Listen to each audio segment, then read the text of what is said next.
ये ज्ञानी थे जिनका नाम था वेद व्यास। ये थे कृष्ण द्वैपायन। अब भाई आपसे पूछूं कि कृष्ण द्वैपायन क्या है तो आप नहीं जानेंगे। ये दो तरीके हो सकते हैं, या तो ज्ञान मार्ग पढ़िए और या आप सुनिए जो आसान काम है, और सुनने के लिए कहीं आना तो पड़ेगा, और आने के इसी नाम का सत्संग है, इसी का नाम कथा है। श्री भागवतम इतने हजार श्लोक, सारी संस्कृत में किसी के पल्ले नहीं पड़ती, और यही कारण है कि उसकी व्याख्या करने वाले जो है कहानी बनाकर बताते हैं तो आपको बड़ी सुनने में आनंद आता है, और आप भागवत कथा सुनने के लिए जरूर जाते हैं। सबसे ज्यादा किताब वो छापी गई है भागवत, उसका यही कारण है कि लोग उसको पढ़ते हैं। और सबसे बड़ी बात समझिए, आप अपने भारत देश का नक्शा समझिए, हमारा कितना इलाका समंदर का है, समंदर से जुड़ा हुआ है, इसलिए अंग्रेज आए तो उसी समंदर के रास्ते आए, इस्लाम चलकर आया तो उसी समंदर के रास्ते आया। तो उस रास्ते से आकर जब अंग्रेज हिंदुस्तान के अंदर आ गए, उन्होंने हिंदुस्तान में कलकत्ता के अंदर सबसे पहले डेरा डाला और वहां पर अपना शासन स्थापित किया। तो सबसे पहले कॉलेज स्थापित कर दिया, नाम था फर्गुसन कॉलेज।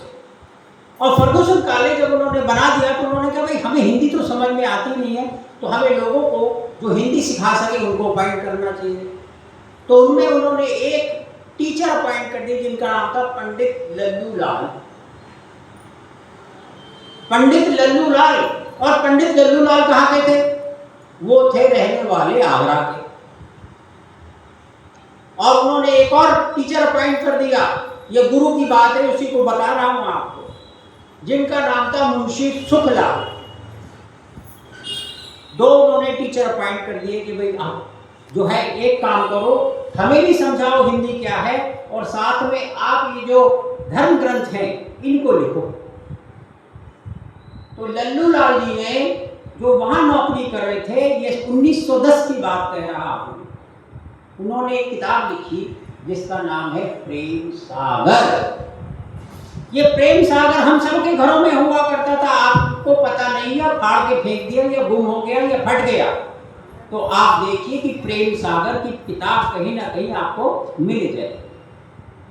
ये कुछ प्रसिद्ध नाम है, पंडित राधेश्याम कथावाचक, ये उनकी किताबें हैं। और सुखलाल जी, मुंशी सुखलाल जी ने जो किताब लिखी, उस किताब का नाम है सुख सागर। प्रेम सागर छोटी पुस्तक और सुख सागर उससे बड़ी। मेरा अपना जीवन के अंदर परिचय जिस पहली धार्मिक किताब से हुआ, वो मेरे घर के अंदर रची हुई लल्लूलाल की प्रेम सागर ही थी। उसी को पढ़ा, श्री कृष्ण का चरित्र का वर्णन है, अच्छी अच्छी बालकाल की बातें हैं, पढ़ने में बिल्कुल कहानी लगी और रोचक लगी, और सुनते रहे और पढ़ते रहे।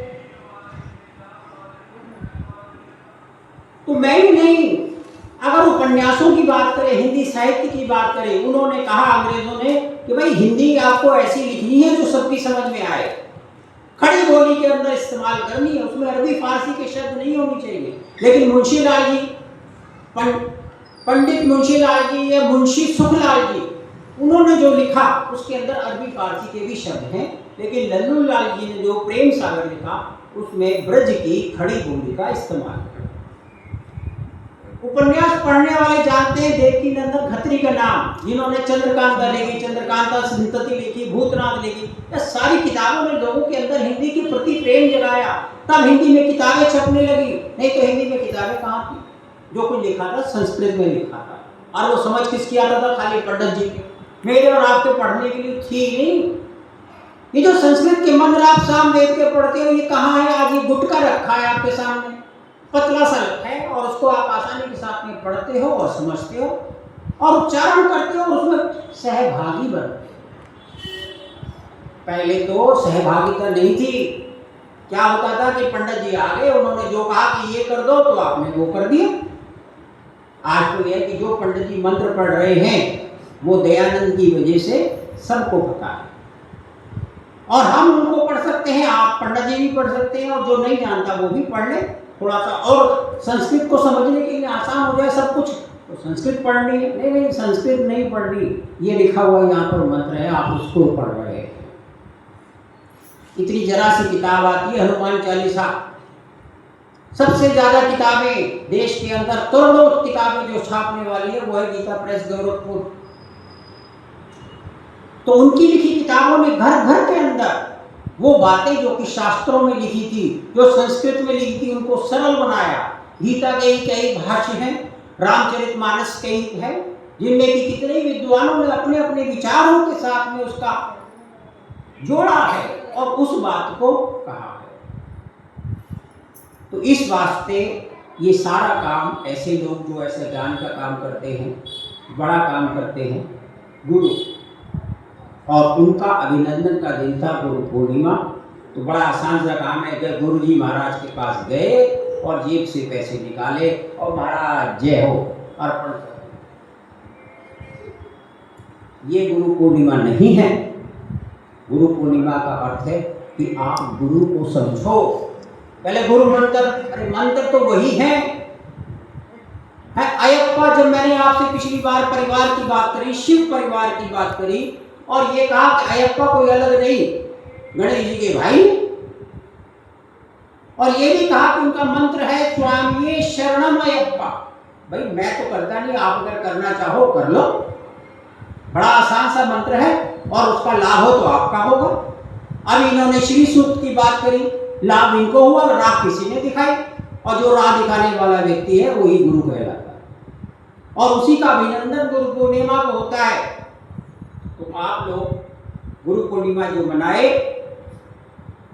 उसके साथ साथ गुरु का अर्थ भी समझिए।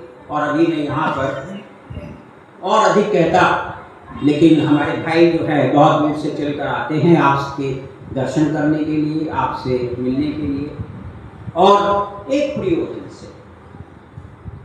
इनका यहाँ आने का एक प्रयोजन है। पहला प्रयोजन है धर्म का विस्तार, धर्म का प्रसारण, दयानंद के संदेश का प्रसारण। अभी भी हम भटके हुए हैं, आधे इधर है आधे इधर है। 6 दिन तक हम जो है गिरजानंद जी विद्यालय से, यही है ना आपका,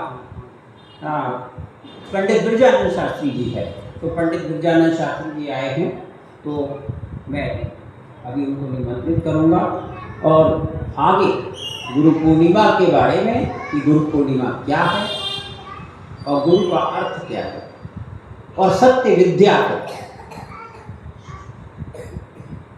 तो बड़े साइंटिफिक एटीट्यूड वाले व्यक्ति थे दयानंद जी, और वो अकेले नहीं थे, उपनिषदों के ज्ञान को उन्होंने इकट्ठा किया। स्वामी दयानंद ने नया नहीं कहा, वही कुछ कहा जो शंकराचार्य ने कहा कि लौटो वेद की ओर, और चुनौती भी वही थी। स्वामी दयानंद के सामने चुनौती थी कि इस्लाम और ईसाइयत का प्रभाव बढ़ रहा था, और शंकराचार्य के सामने चुनौती थी कि बौद्ध धर्म और जैन धर्म का प्रभाव बढ़ रहा था। लोग हिंदू धर्म के अंदर से निकलकर भाग रहे थे, जो छोटी जाति के थे वो बौद्ध बन रहे थे, और जो उच्च जाति के थे वो जाकर जैन धर्म को अपना रहे थे। तो शंकराचार्य ने पूरे देश का भ्रमण किया। 35 साल 33 साल की उम्र में तो दुनिया ही छोड़ दी। एक दंड लेकर चलते थे, दंडी स्वामी कहलाते थे, और 4 आपके जो धाम है उन्होंने ही स्थापित करे। सारे देश को एक धर्म सूत्र के अंदर बांधा, और जो उन्होंने शुरू किया उसको सही परिणाम तक पहुंचाया स्वामी दयानंद ने। तो दयानंद जी के गुरु थे गिरजानंद जी, और गिरजानंद जी आज साक्षात हमारे सामने प्रस्तुत भी हैं, उपस्थित हैं। तो मैं गिरजानंद जी से निवेदन करूंगा कि वो यहाँ आए और अपने विचारों से हमको अवगत कराएं, और जिस कार्य में, जिस भागीरथ प्रयत्न में लगे हैं, संस्था चलाना बड़ा मुश्किल काम होता है। जब तक आप पहले उठकर नहीं आओगे तब तक आप किसी को कैसे कहोगे कि तुम आओ भाई उठकर।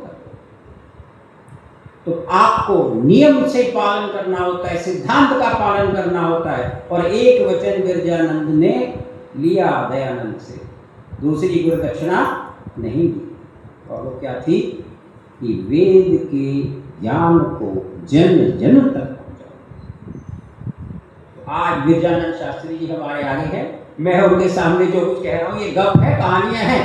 मैं तो कहानी सुना देता हूँ, मैं कोई आचार्य नहीं, मैं कोई संस्कृत पढ़ा नहीं, मैं कोई ज्ञानी ध्यानी नहीं, मैं तो आपका भाई हूँ, निवेदक हूँ।